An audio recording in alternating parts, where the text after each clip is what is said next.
తొలిచూపు చాలంట చిత్తాన చిత్రంగా ప్రేమనేది పుట్టగా 10 మంది అంటుంటే విన్నాను ఇన్నాళ్ళు నమ్మలేదు బొత్తిగా ఆ కళ్ళలో ఆ నవ్వులో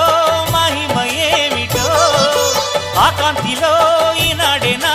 ఉదయమైనదో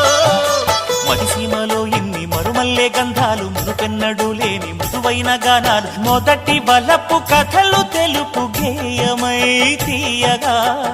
స్వరములు పాడగా ఏ స్వప్నలోకాల సౌందర్య రాశి నా ముందుకొచ్చింది కనువిందు చేసి ఏ నీలి మేఘాల సౌధాలు విడిచి ఈ నేల నడిచింది ఆ మెరుపు వచ్చి